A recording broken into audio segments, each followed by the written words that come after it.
तो हम दूसरे पार्ट पहले भाग में हमने देखा कि how to work pressure gauge, how to work pressure gauge और how to work compound gauge.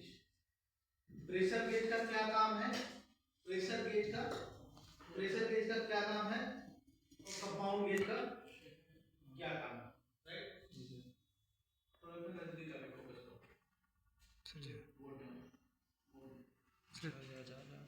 Sir जी जो यहाँ पे हम देखेंगे ये हमारा है प्रेशर गेज।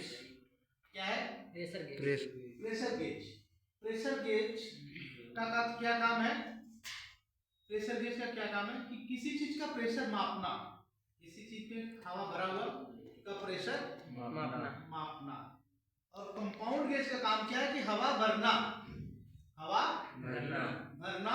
और हवा भरने के बाद अगर के हम सिस्टम को नेगेटिव प्रेशर लेके जाना है तो ये कंपाउंड गेज नेगेटिव, इसका नीडल जो आप देखेंगे तो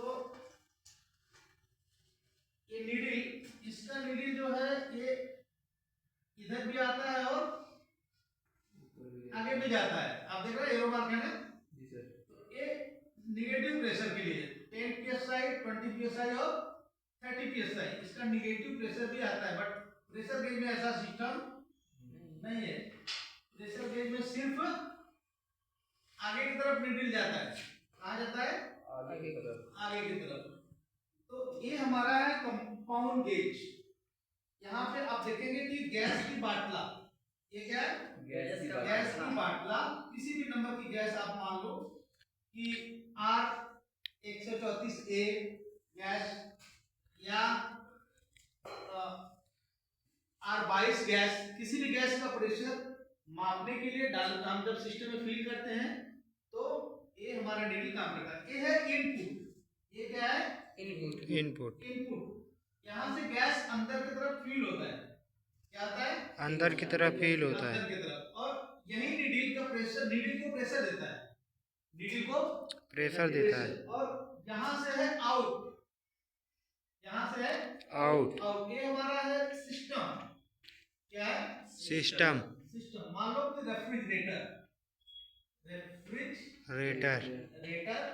रेफ्रिजरेटर या विंडो एसी या स्प्लिट एसी, किसी भी सिस्टम को मान लो आप। जैसे इसमें हम अगर ये गैस फील करना है इस सिस्टम में या उस सिस्टम में, या तो उस एसी जो हमारे पास उधर रखा हुआ ना उसमें काम कर आप लोग जी सर, स्प्लिट या विंडो एसी में, किसी भी सिस्टम में गैस फील करने के लिए हमें इस कंपाउंड गेज का उपयोग करना पड़ेगा, राइट।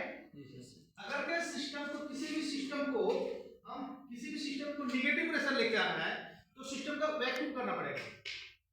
सिस्टम को क्या करना पड़ेगा? वैक्यूम करना पड़ेगा। वैक्यूम करना पड़ेगा। वैक्यूम का मतलब होता है कि सख्त करना, खींच लेना। उसके अंदर के हवा को, वायुमंडल हवा हो, रस्ट हो, डस्ट हो, कचरे हो, धूल हो, मिट्टी हो, कण हो, आप देखेंगे हवा में हमें आपको दिखता नहीं है, दिख नहीं रहा है, लेकिन उससे छोटे छोटे कण होते हैं। हवा में छोटे छोटे कण होते हैं, रस्ट होते हैं, डस्ट होते हैं। तो कई चीज, अब जैसे अब इस रेफ्रिजरेटर का हम इसका अगर के पाइप ऐसे काट दे तो फटाक से क्या हो जाएगा, हवा इसका अंदर का गैस बाहर निकल जाएगा। लेकिन वायुमंडल हवा बड़े तेजी के साथ अंदर खींच लेगा। वायुमंडल जो हवा है बड़े तेजी के साथ खाली जगह को भर लेगा। खाली जगह को क्या कर लेगा? भर लेगा। अब इस हवा में हमें आपको दिख नहीं रहा है, लेकिन छोटे छोटे धूल है, छोटे छोटे कण है, छोटे छोटे रस्ट और डस्ट है।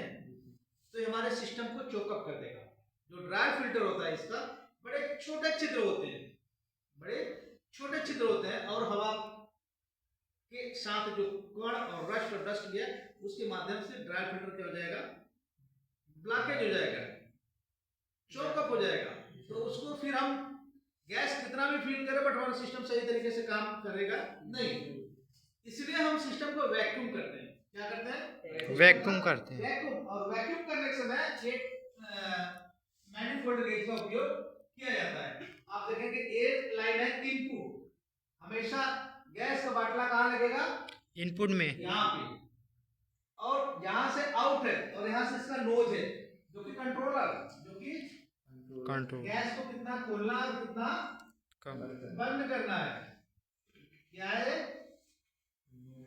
Controller, nose. घुमाएंगे, जितना हम घुमाएंगे उतना गैस खुलेगा और बंद होगा। लॉक करना, समझ गए? गेट वाल्व, इसको सही शब्दों में कहें तो गेट वाल्व उसका, कि हम जब इसको बंद करेंगे, जैसे देखो यहाँ पे देख रहे हैं ना, ये दिया है ना, यहाँ देख रहे हैं, ये भी आउट है, ये भी आउट है, ये भी आउट है, लेकिन ये क्या है? इन है। ये क्या है? ये है मैनिफोल्डर गेज। क्या है? मैनिफोल्डर गेज। एक है हाई प्रेशर और एक है लो प्रेशर। आप यहाँ पे देखेंगे तो नीडल के इधर आप देखेंगे तो 10 psi 20 psi 30 psi तक आया है, देख रहे हैं? तो यानी कि नीडल इसका इधर भी आएगा, लेकिन यहाँ पे ऐसा सिस्टम नहीं है। ये हमेशा नीडल आगे की तरफ जाएगा, हमेशा नीडल कहाँ जाएगा? आगे की तरफ। कभी कभी नीडल खराब हो जाता है। अब यहाँ पे देखेंगे 250 लास्ट है इसका, 250 लास्ट है, लेकिन इसका कितना है? 500। कितना है? 500। आप देखेंगे तो 50, 100, 150, 200, 250, 300, 350, 400, 450, 500, देख रहे हैं? जी। तो ये नीडल यानी कि आप जितना प्रेशर चेक करेंगे, हाई प्रेशर के लिए ये गेज का उपयोग होता है, और लो प्रेशर के लिए इस गेज का उपयोग करता है। लेकिन आप हाई प्रेशर के लिए उपयोग करें या लो प्रेशर के लिए उपयोग करें, लेकिन आपका इन यही होगा और आउट इसका ये होगा, और रेट आउट इसका लो प्रेशर का जो आउट होगा ए है वो, और हाई प्रेशर का आउटपुट कौन सा है? ए है, और ये जो है इनपुट है। बीच वाला क्या है? इनपुट। हम इसके विषय में अभी बताएंगे आपको, बट हम अभी कंपाउंड गेज और प्रेशर गेज के विषय बता रहे हैं। तो कभी कभी हमारा नीडल खराब हो जाता है। क्या होता है? कभी कभी नीडल हमारा खराब होता है। जैसे कि आप सबसे पहले मैनिफोल्ड गेज को साफ करो। कभी भी आप कहीं लगा रहे हैं, चेक करो, तो मैनिफोल्ड गेज को क्या करो? साफ करो। और यदि कोई ज्वाइंट खराब या लीकेज है तो उसे पुनः ठीक करो। पहले कोई भी आपके सिस्टम में कहीं लीकेज है या कहीं कट पिट है तो उसको क्या करना है? ज्वाइंट को पहले परमानेंट ज्वाइंट करो। जब तक अच्छा ज्वाइंट नहीं होगा, ना तो अच्छा उसका नेगेटिव प्रेशर कर सकते हैं और ना तो उसमें गैस फील कर सकते हैं। गैस फील करेंगे, गैस उड़ जाएगा। गैस क्या हो जाएगा? उड़ जाएगा, बाहर निकल जाएगा। और अगर कि आप वैक्यूम करेंगे तो एक तरफ हवा खींचना, दूसरी तरफ हवा ज्वाइंट से अंदर चला जाएगा। तो उस सिस्टम को पहले ठीक करना पड़ेगा आपको। बात समझ रहे हैं? तब आपका मैनिफोल्ड गेज या कंपाउंड गेज काम करेगा। कभी कभी तो नीडल खराब होता है, कभी कभी होता है, ये जो नीडल देख रहे हैं ना, नीडल कभी कभी जाम हो जाता है। ये नीडल कभी कभी जाम हो जाता है या ढीला हो जाता है और सही तरीके से काम नहीं करता प्रॉपर।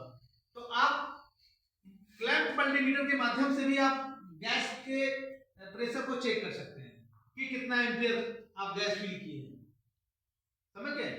डिजिटल क्लैंप मल्टीमीटर लगाएंगे तो तार के ऊपर ही जो फेस वायर होता है ना, उसके ऊपर ही लगाएंगे तो आपको पता चल जाएगा कितना एम्पियर गैस। बट आपको ये पता होना चाहिए कि इस सिस्टम में कितना एम्पियर गैस फील होना है।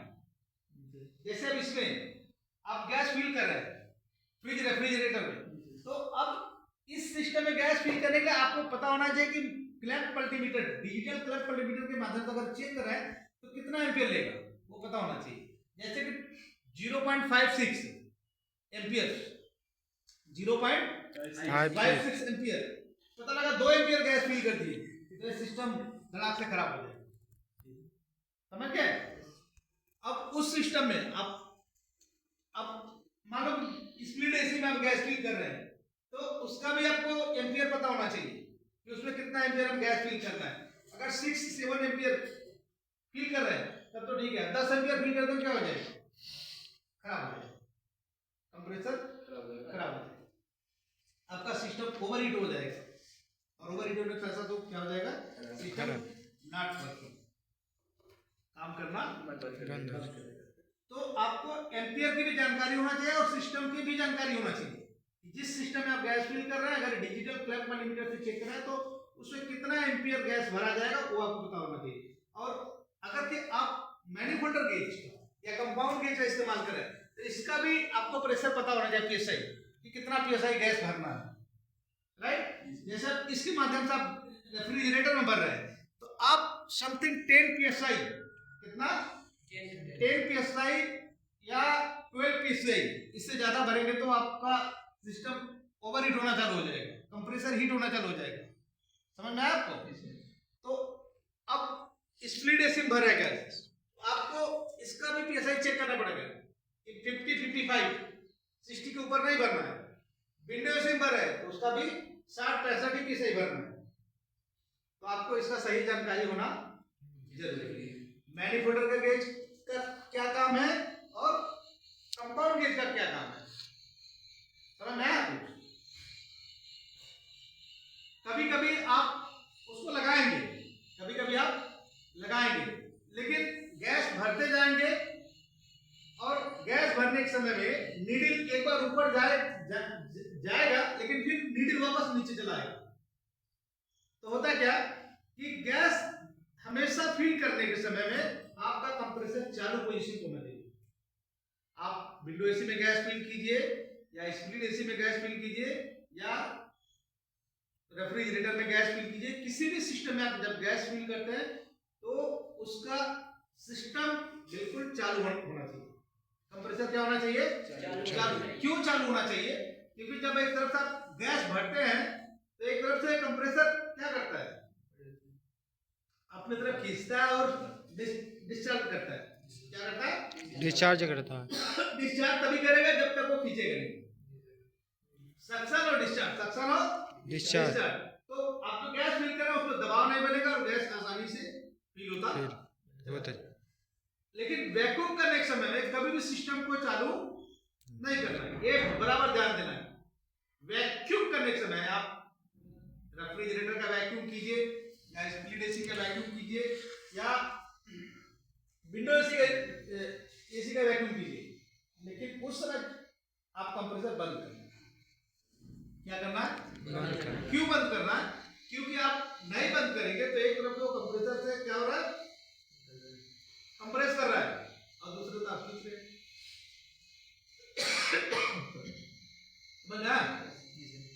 तो ये हमारा प्रेशर गेज और वैक्यूम कंपाउंड गेज, ये दोनों का काम समझ में आ गया?